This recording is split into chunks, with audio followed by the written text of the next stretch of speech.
Bonsoir à tous. Vous suivez le dernier carrefour d'information de RTI 1. Voici les titres. Les fidèles chrétiens n'ont pas effectué de procession avec leur rameau, mais la célébration s'est bel et bien tenue à Abidjan et dans le reste du pays. Des fidèles qui entrent de ce fait dans la semaine sainte avec l'accueil triomphal de l'enfant Jésus à Jérusalem. Et cette triste réalité dans le handball et son milieu éducatif. Pour le premier semestre de l'année 2021, au moins 80 cas de grossesse ont été enregistrés de la classe de CM2 à la terminale dans toute la région. Dans quelques instants, le dossier de la rédaction de RTI 1 sur le phénomène. À Madagascar, l'ancien président Didier Ratsiraka est décédé ce dimanche à l'âge de 84 ans. L'amiral était hospitalisé depuis le début de la semaine dans un hôpital militaire de la capitale Antananarivo. L'ancien chef d'État aurait été victime d'un arrêt cardiaque.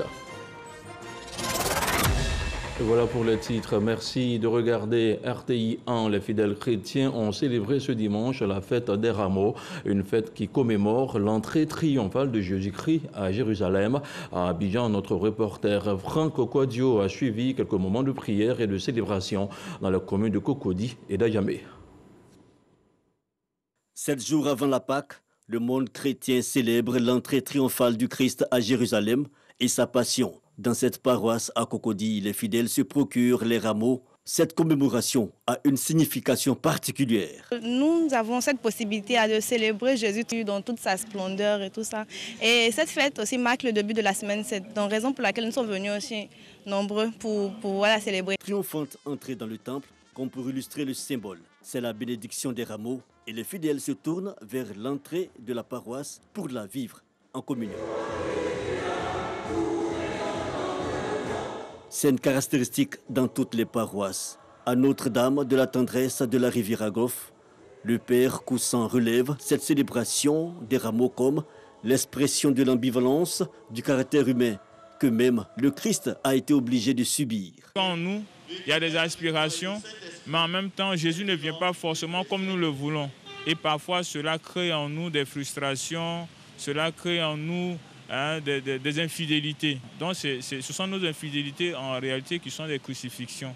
Voilà pourquoi cette célébration doit nous replonger dans ce qui s'est passé pour nous aider à mieux comprendre, pour prendre les dispositions pour ne plus que ça se répète. Grâce à Dieu d'avoir rassemblé tous ces enfants en cette occasion. Et c'est une joie qui nous conduit vers la Pâque, qui sera vraiment une Pâque de résurrection pour tout le peuple. Moment festif, mais aussi un moment de recueillement. Au temple méthodiste uni Jérusalem d'Ayamé 220 logements, cette journée de dimanche est une journée inédite.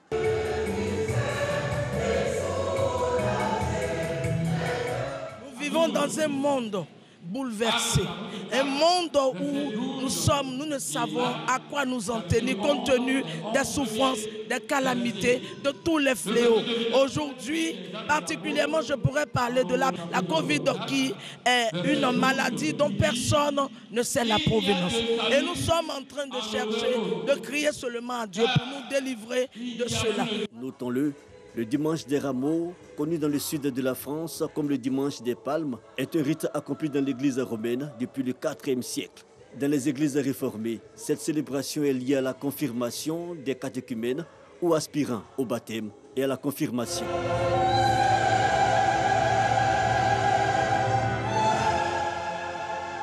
Célébration également à Boaké. Les fidèles chrétiens de Boaké ont glorifié le Seigneur dans cette fête qui annonce la Semaine Sainte et la Pâque à Soro Corona.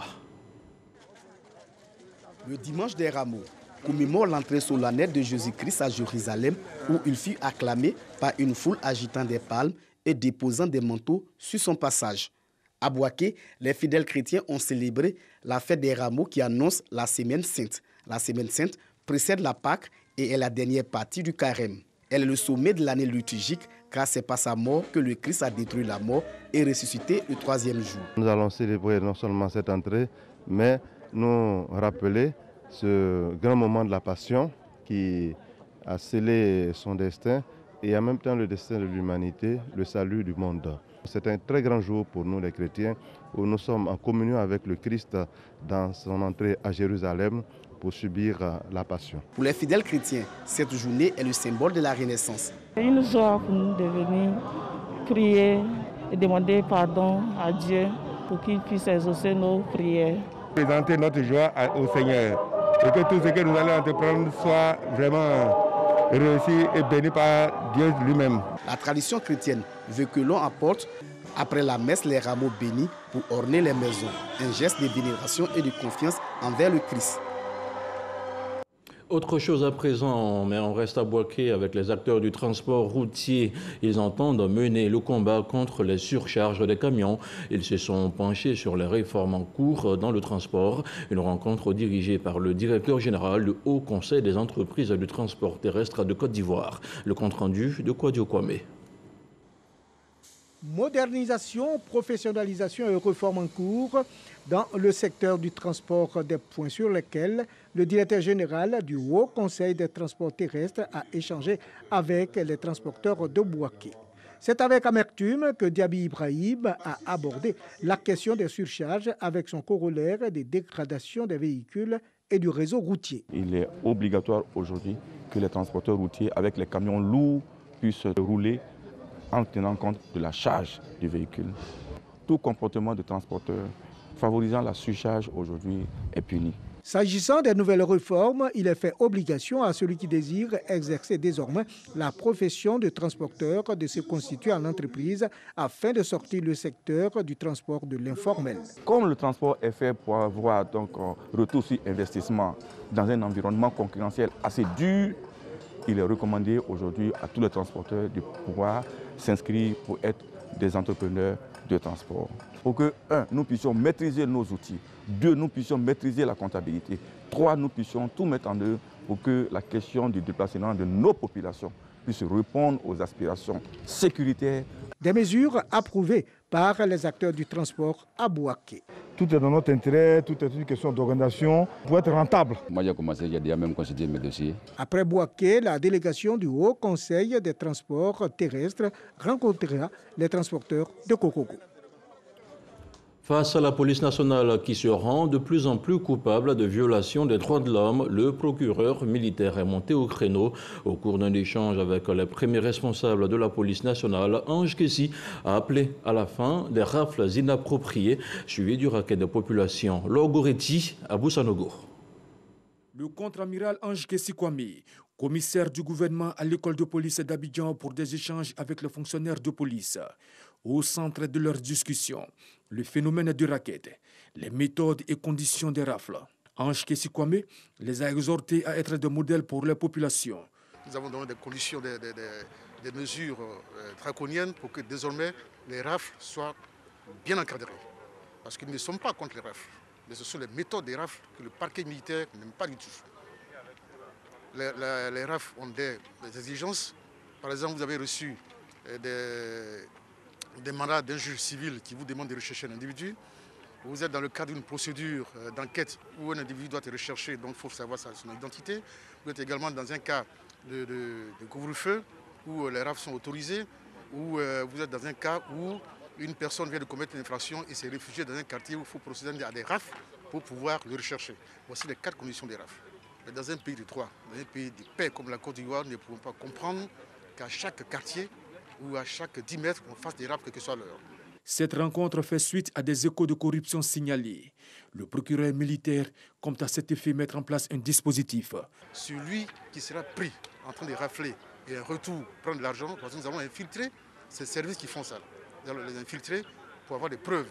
Et si nous avons pris un seul policier qui a commis cette infraction-là, nous serons sans laxisme et nous serons intraitables. Également, il faut respecter la police.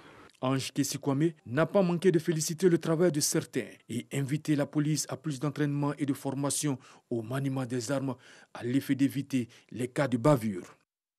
Je vous donne à présent le point de la situation de la Covid-19 au 28 mars 2021.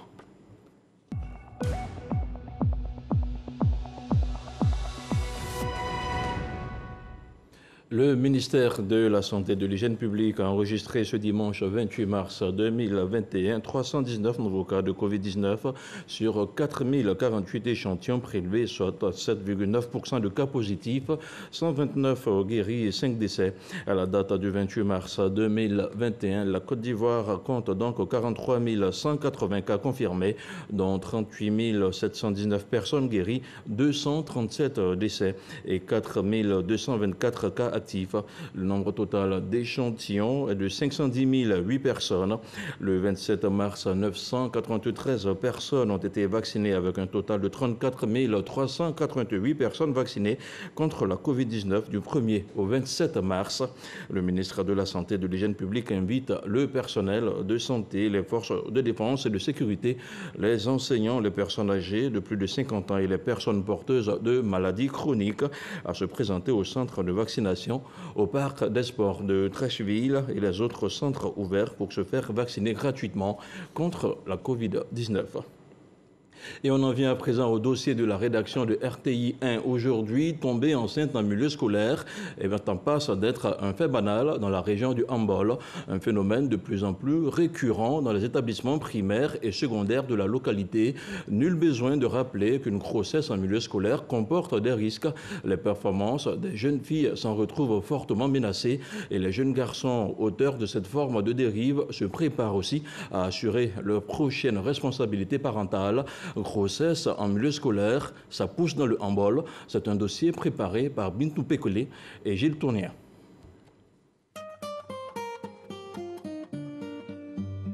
Collège moderne de Bonyego-Dougou, département de Dabakala, région du Hambol.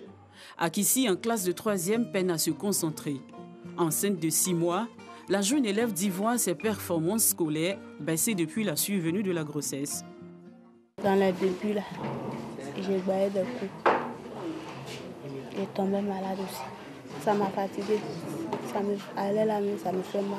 Ça fait que j'ai eu 9 de moyenne, premier trimestre. Je n'ai pas envie d'arrêter les cours. Je veux continuer. Cette classe enregistre 4 cas de grossesse. L'une d'entre ses filles est absente ce jour pour cause l'accouchement. Toutes partagent les mêmes difficultés. Les résultats sont en chute. Avec les autres, ça se déroule bien, c'est bien. Mais celles qui sont enceintes, c'est un peu difficile. Parfois, on est obligé de les interroger pour qu'elles ne puissent pas dormir. La classe compte également 3 élèves pairs. Porter une grossesse ou la faire porter à quelqu'un a toujours des répercussions. Bébé à la maison. Chez qui? Chez maman. Travailler, venir à l'école, ce n'est pas facile. Mais avec le temps, la pu assumer les conséquences. Ce jour, l'assistant social du collège et son équipe font le tour des classes. Toutes les filles enceintes sont convoquées pour une réunion. C'est la routine ici. Ordre du jour, débattre des difficultés rencontrées pendant les cours et dans la vie scolaire. Le peu de temps que vous avez là, vous n'avez pas sommeil, vous n'avez pas mal. Si vous voulez vous coucher, couchez-vous. Mais révisez vos leçons. Si elles sont en cas d'examen, il faut d'abord une dispense. Après, je demande encore un certificat de grossesse. Alors, une fois les 2 dossiers réunis, on peut sauver l'année. Les assistants sociaux doivent à leur tour rendre compte au principal du collège. Pour le premier semestre, les chiffres sont alarmants. 32 cas de grossesse déclarés pour ce seul établissement. La majorité des élèves d'ici sont issus des villages. D'abord, on dit qu'il y a un manque de logement, il n'y a plus de tuteurs. Donc, c'est entre une jeune fille et puis un garçon, ils sont dans la même maison. Bon, vous voyez déjà que ça devient déjà monsieur, madame. Et puis, ils n'ont rien à manger. Donc, ça qui fait qu'elles sont livrées à beaucoup de choses. Mais si on a une cantine ici, déjà, ça peut limiter. S'il est difficile pour les élèves en grossesse de se concentrer, il l'est encore plus pour celles qui ont accouché. Entre études et devoirs de mère, la tâche n'est pas toujours aisée pour Céline, élève en classe de 4e. Souvent, quand je ne finis pas vite, on m'envoie l'enfant. Obligée d'interrompre la révision des cours pour donner le sein à son bébé de 2 mois. Le bébé est exclusivement nourri au sein. Impossible pour la mère d'alterner son alimentation, faute de moyens. C'est la fin des cours pour cette matinée. Céline doit regagner son domicile. C'est dans cette maison de fortune que vit la jeune fille avec son bébé et 7 autres élèves. Dans cette promiscuité, tous sont livrés à eux-mêmes. Les cours ont commencé le 2 janvier. Mon bébé était là et puis je me débrouille un peu. C'est pas facile. 13 heures. L'élève mère doit reprendre le chemin de l'école avec la peur au ventre d'être à nouveau interrompue par les pleurs de son bébé. À l'hôpital général de Boniéré-Dougou, les grossesses des élèves constituent de nombreux cas de consultation. La maternité a enregistré 25 accouchements d'élèves pour les mois de janvier et février. Natacha, élève en classe de 5e, ne rentrera pas chez elle avec son bébé après l'accouchement. Il vient de décéder. J'ai fait garçon. L'accouchement était difficile. J'avais mal au ventre, j'avais mal au rein. Les bassins immatures, les difficultés pour pousser, puisqu'elles sont encore jeunes, elles ne connaissent pas. Elles ne viennent pas régulièrement aussi en CPN. Alors qu'à 9 mois, à chaque CPN, on fait les sensibilisations. Elles ne sont pas préparées à l'accouchement. Donc elles viennent face aux difficultés, on prend une décision. L'auteur de la grossesse, un autre élève, sous le choc. À 100 km de Boniéré-Dougou, la commune de Tortilla. Dans cette école primaire, une élève manque à l'appel. En classe de CM2, celle-ci vient d'accoucher. Nous nous joignons à la direction de l'école qui lui rend visite ce jour. J'ai accouché le vendredi passé. J'ai besoin d'habits pour bébé. Moi, je vais aller à l'école, je vais travailler demain. À Katiola, chef-lieu de région, le lycée moderne Gaston Wassena Koné comptabilise plus de 26 cas de grossesse. La sensibilisation reste la seule arme de prévention. Mais se pose la question des auteurs de ces grossesses. L'enfant, il peut avoir des difficultés à étudier. Maintenant, le professeur qui est à l'école va profiter de cette situation. Moi, j'ai fait la synthèse pour toute la draine de Katiola. Je n'ai vu nulle part le nom d'un professeur comme auteur de grossesse. De nos jours, ils savent qu'il y a une sanction qui les attend. Selon la coordonnatrice du Centre d'écoute et de conseil, les auteurs de ces grossesses sont généralement les hommes de petits métiers et les élèves eux-mêmes. La région du Yambol compte plus de 80 cas de grossesse pour le premier semestre. Un chiffre préoccupant pour le directeur régional de l'éducation nationale. Il faut intensifier la sensibilisation, sensibiliser également les parents sur les dangers que courent leurs enfants lorsque les enfants ne sont pas dans les bonnes conditions de travail. Et nous comptons aussi entreprendre d'autres actions auprès des leaders communautaires. Je pense que tout ça, l'un mis dans l'autre, nous pouvons réduire le phénomène. Au cours de l'année scolaire 2017-2018, la région du Yambol a enregistré 102 cas de grossesse contre 73 en 2018-2019 et 104 en 2019-2020. De 2013 à 2018, 20 750 grossesses ont été enregistrées sur toute l'étendue du territoire.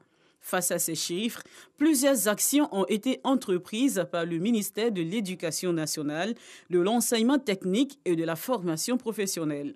Au nombre de celles-ci, la création de la direction de l'égalité et de l'équité du genre, sise au 25e étage de la Tour D. Ici, la question est sur la table. Nous avons introduit dans les curricula, les programmes éducatifs, ce qu'on appelle les leçons de vie, pour apprendre aux enfants à dire non. Il y a aussi un plan d'accélération de lutte contre les grossesses en cours de scolarité qui a été élaboré avec l'appui de UNFPA. Nous avons élaboré, grâce à l'appui de UNICEF, la stratégie nationale de réintégration des filles enceintes et mères. Dans cette perspective, il y a 7 lycées de jeunes filles avec internat qui sont en projet. Ces établissements-là vont nous aider à mieux encadrer nos enfants. En attendant d'atteindre le niveau 0 grossesse en milieu scolaire, Nathalie reste rongée par 2 douleurs à Boniéré-Dougou. La perte de son bébé et son absence au cours.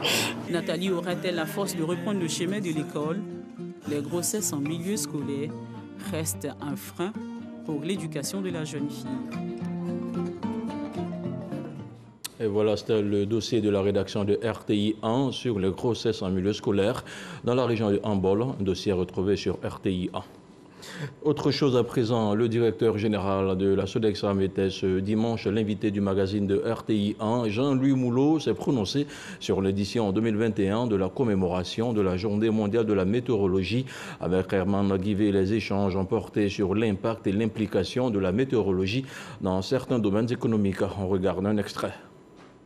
La Sodexam est la structure de référence qui est systématiquement consultée par les partenaires techniques et cela nous permet d'affiner notre expertise qui est aujourd'hui reconnue non seulement au plan national mais également au plan international. Et je voudrais me réjouir de ce que la Côte d'Ivoire compte 3 stations centenaires qui ont été définies stations centenaires par l'OMM, donc l'Agence spécialisée des Nations Unies, parce que nous avons su, durant 100 ans, sans discontinuer, collecter des données météorologiques qui participent aujourd'hui du patrimoine scientifique de l'humanité. Cela nous offre l'opportunité de porter à la connaissance des décideurs, mais également des populations, les différents bénéfices de la météorologie, avec les applications très très variées dans les domaines de la défense par exemple, dans le domaine de la sécurité, qu'il s'agisse de sécurité ou sécurité civile, dans le domaine de la santé également, où la météorologie a un impact, et pour d'autres secteurs d'activité tels que les transports maritime, transport terrestre, transport aérien, le BTP, les grands travaux d'infrastructure qui sont également consommateurs de données météorologiques. Quand on sait l'importance pour notre pays du secteur agricole, qui est l'un des piliers de notre économie, on comprend mieux l'importance de disposer d'informations et de données météorologiques fiables afin de renforcer la productivité de ce secteur d'activité économique. Les prévisions indiquent une pluviométrie dans les normes pour la zone nord et centre de la Côte d'Ivoire. Pour la zone sud et pour le littoral, nous aurons des précipitations beaucoup plus élevées que celles qu'on a pu observer sur les périodes précédentes. Donc il y a donc des raisons de s'inquiéter. Absolument, il y a nécessité de prendre des mesures, d'anticiper. De toute façon, le gouvernement le fait en amont de chacune des saisons des pluies. Et cette année, les précipitations sur le sud et le littoral seront beaucoup plus importantes que ce que l'on a pu observer par le passé. Agriculture à présent, une plantation d'EVA, un certificat foncier. La Fédération des producteurs de la filière EVA de Côte d'Ivoire met le cap sur la sensibilisation foncière. Le lancement de l'opération s'est déroulé à Yamoussoukro et va concerner les 18 zones de production du pays. Le compte-rendu de Kader Sogodogo. En Côte d'Ivoire, sur 23 millions de terres agricoles, moins de 3% disposent d'un titre foncier, ce qui représente une superficie de 581 900 hectares. 80% des conflits inter- et intracommunautaires sont justement dus au foncier. La Fédération des producteurs de la filière EVA de Côte d'Ivoire entend prendre le taureau par les cornes en mettant le cap sur la sécurisation foncière. L'opération, une plantation d'EVA. Un certificat foncier vient d'être lancé à Yamoussoukro. L'activité des producteurs d'EVA de Côte d'Ivoire est très importante pour notre pays. Et notre instrument de production, ce sont nos plantations. Je ne connais pas de structure dans ce monde-là qui puisse faire un investissement et qui ne voudra pas sécuriser son matériel de production. Donc, notre objectif premier, c'est de chercher à sécuriser le matériel de production des planteurs d'EVA de notre pays. L'opération concerne les 18 zones de production du pays et va durer 1 an. Une aubaine pour les acteurs. La terre a de la valeur. Si on nous permet d'avoir des certificats fonciers pour nos terres, c'est une très bonne chose. Donc j'adhère entièrement à l'opération. Je pense que l'opération est bien posée. Je vais tout faire pour avoir mon titre foncier. En 2020, malgré la baisse des cours de l'EVA, la Côte d'Ivoire a produit 940 000 tonnes. Le prix à Promac en cours est de 316 francs le kilogramme. Lucarne sur les obsèques du Premier ministre Ahmed Bakayoko, le mouvement des opérateurs économiques de la nuit, le MOPEN, s'est réuni à l'église catholique Saint-Jacques de Cocody, attristé par le décès de leur ami et frère, feu le Premier ministre Ahmed Bakayoko. Ils ont décidé d'organiser une messe pour le repos de son âme, mais aussi en souvenir des liens de fraternité et d'amitié qu'ils ont partagés. Astou Touré. Une prière à l'église Saint-Jacques de Cocody pour le repos de l'âme d'Ahmed Bakayoko, ex-premier ministre de Côte d'Ivoire, décédé le 10 mars dernier. Une initiative du mouvement des opérateurs économiques de la nuit MOPEN qui réunit en son sein propriétaires de restaurants, maquis et bars. Ahmed Bakayoko, c'est quelqu'un qui a aidé toute la Côte d'Ivoire. Au milieu de la nuit, nous particulièrement, il nous a aidés. Il nous a tout donné et nous lui disons au revoir avec cette messe. Affligé par la disparition brutale d'un ami, d'un frère, par ce geste, le MOPEN veut implorer Dieu afin qu'il fasse miséricorde à celui qui a toujours eu une oreille attentive à leurs requêtes. Le Premier ministre fut un grand mécène pour nous et c'est pour marquer notre soutien à la famille, surtout à la femme du Premier ministre Ahmed Bakayoko. Prier pour le salut de notre feu regretté Ahmed Bakayoko. C'est un acte de solidarité et de communion fraternelle que nous avons posé. Nous partageons la douleur de notre sœur Yolande Bakayoko qui est chrétienne catholique. Des hommages bien mérités pour Ahmed Bakayoko qui repose désormais sur les terres de ses ancêtres à Séguéla. Le MOPEN entend également poursuivre cette action dans les mosquées. Et l'ambassade de Côte d'Ivoire en Arabie Saoudite honore à son tour la mémoire du défunt Premier ministre Ahmed Bakayoko. Un livre de condoléances a été ouvert à cet effet par l'ambassadeur Drissa Koulibaly. Le commentaire de Jean-Marc Khadjadji. Hommage au Premier ministre Ahmed Bakayoko depuis l'Arabie Saoudite. L'ambassade de la Côte d'Ivoire en Arabie Saoudite a ouvert un livre de condoléances du 15 au 18 mars dernier. L'ambassadeur Koulibaly Drissa a eu à rappeler les différentes missions effectuées par l'illustre disparu, outre le pèlerinage du défunt Premier ministre en Terre Sainte. Le ministre saoudien des Affaires étrangères et des diplomates des pays amis ont tenu à honorer la mémoire du Premier ministre Ahmed Bakayoko. On y va à présent pour le 7 sur 7, le tour du monde de l'actualité de la semaine qui se referme. C'est une sélection de Laure Goretti avec le commentaire de Franck Quadio.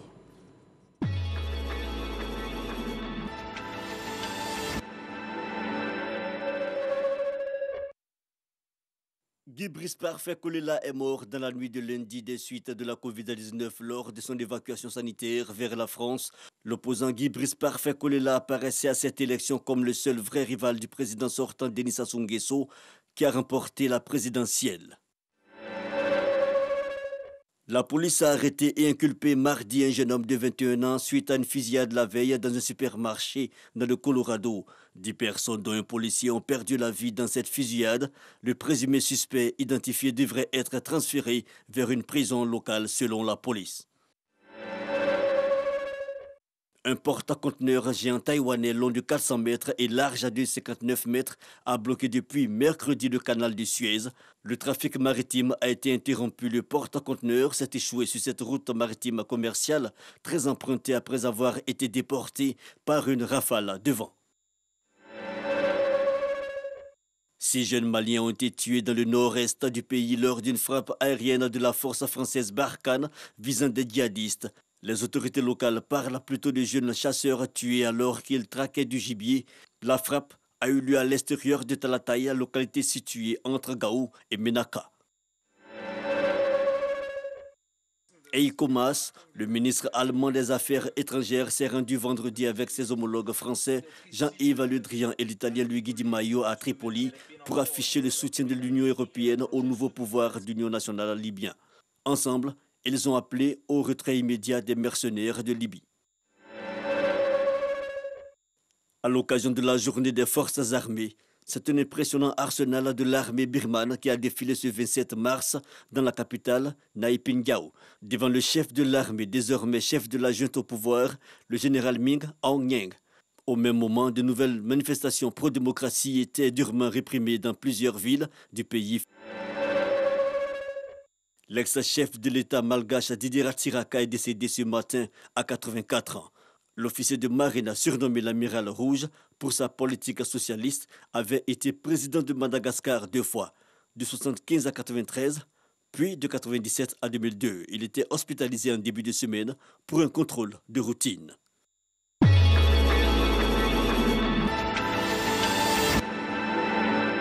ce journal est terminé. Merci de l'avoir suivi. N'oubliez pas le lève-tôt demain à 6h37 avec Régis Kofi. Bonsoir et que la paix soit chez vous.